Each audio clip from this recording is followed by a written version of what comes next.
Hello, it's Ruby and welcome back to my channel.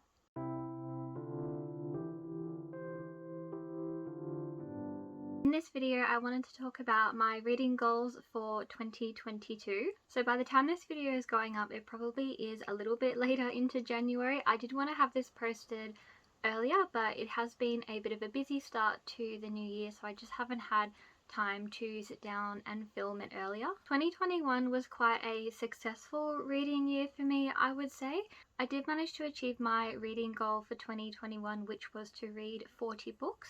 That may not seem like a lot of books here on BookTube, however I am doing my masters full time at the moment, so 40 books was quite a lot for me to read on top of doing all of my coursework full time as well.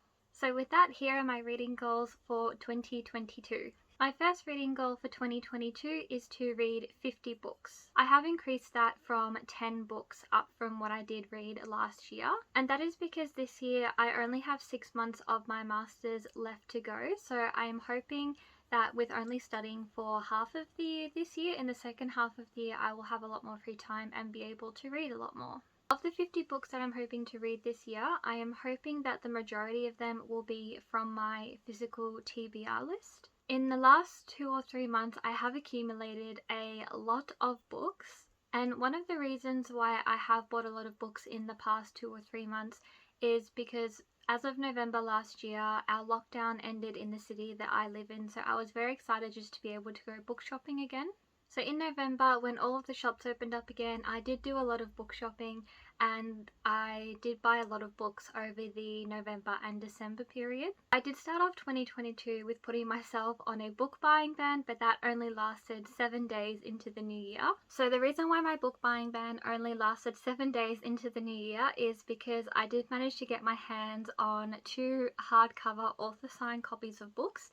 And if you live in Australia, you'll know that finding special editions or signed copies of books, they can be really hard to come by. So when I came across these 2 books, my book buying ban just went completely out the window. The first book that I managed to get was Kingdom of the Curse. It's a beautiful hardcover book and it also has these sprayed edges as well. And then we have the signature on the inside of the book. The second signed book that I picked up was a hardcover of Our Violent Ends by Chloe Gong, so we have the signature there. If I do buy books this year, I do want to try and use some book vouchers that I got for Christmas. I'm going to try and be quite tight with how many books I buy this year, and if I do really want to buy a book, I'm going to try and source it from one of the bookstores that I have a voucher for. I feel like by limiting myself to only using the book vouchers that I have, that will kind of stop me from unnecessarily buying books just for the sake of it as well. My second reading goal for 2022 is a series related goal, and that is to read the Throne of Glass series by Sarah J. Maas. So I picked up the box set of these books I think back towards the end of maybe 2018. I have had these books sitting on my shelves for about 3 years now and I have not read them yet. I don't really know why I haven't read them yet. I just kind of bought them on a whim one day and then put them on my shelves and then never looked at them again.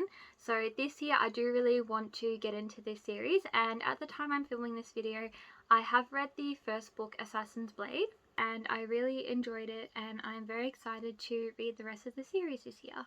My third reading goal for 2022 is to read 1 classic book a month.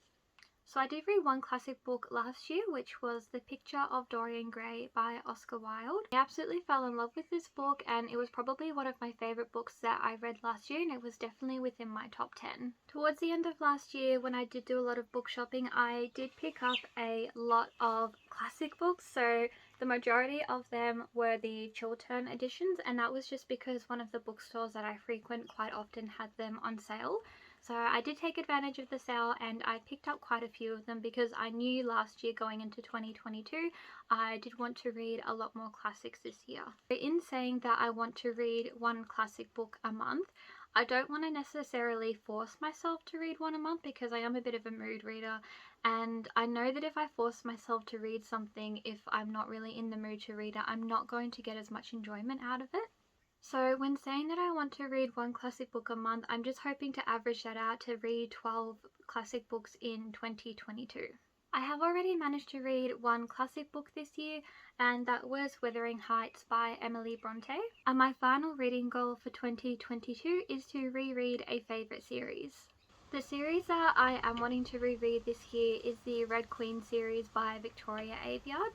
I binge read this series back in 2018, and I feel like I want to read it again this year and just take it a little bit slower, and also to annotate the books as well. And I'm also really looking forward to rereading a series this year, because I feel like there's something so comforting about reading a favourite series and going back into that world again. So I am very excited to reread that series this year. So that was it for this video today, and I hope you enjoyed it. Let me know down in the comments below what your reading goals are for 2020 as well. So I hope you have a good morning, afternoon, evening or night wherever you are in the world, and I will see you soon in the next video. Bye!